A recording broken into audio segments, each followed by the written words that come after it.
There is a finish line in your head. You can feel it. You just cannot see it.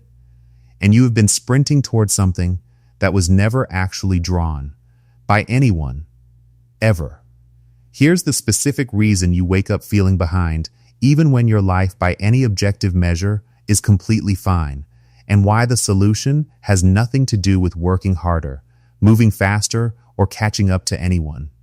By the end of this video, something is going to shift in how you see your own timeline permanently, and I need you to stay till the end, because the last point is the one nobody is saying anywhere. Here is what actually happened to you. Somewhere between childhood and adulthood, a completely invisible schedule got installed in your brain.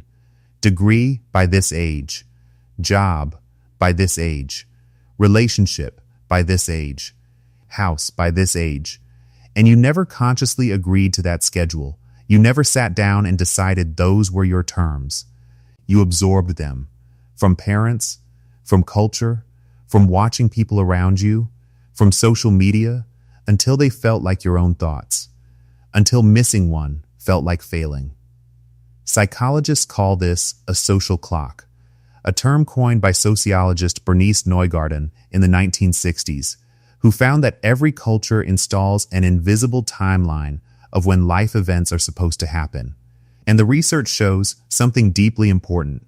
People who feel most anxious and most behind in life are almost never actually behind by any meaningful measure.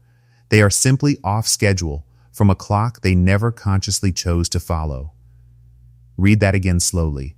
You are feeling the pain of missing deadlines you never set for yourself. Here is where it gets even more specific and uncomfortable. That invisible schedule was built from other people's data, not yours. It was built from averages, from what most people did in a specific generation, a specific economy, a specific cultural context. Jeff Bezos started Amazon at 30. Vera Wang designed her first dress at 40. Samuel L. Jackson got his first major film role at 43. None of them were on the schedule. All of them are used as proof that the schedule means nothing. But here's the part that is actually useful today. The feeling of being behind is not a signal that you are failing.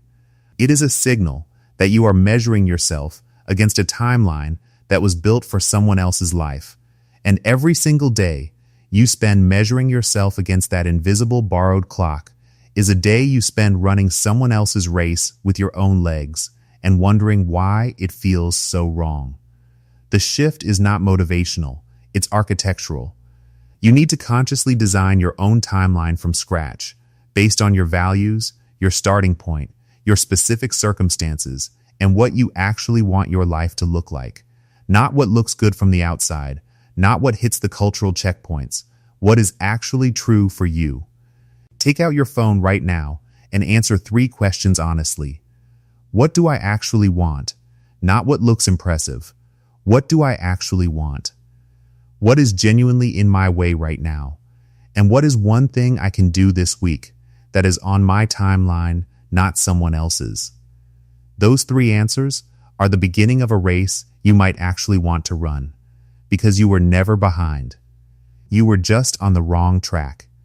And if you enjoy exploring psychology, human behavior, and the hidden patterns of the mind, subscribe to Think Games, because here we break down the mental games shaping your everyday life and we learn how to win them.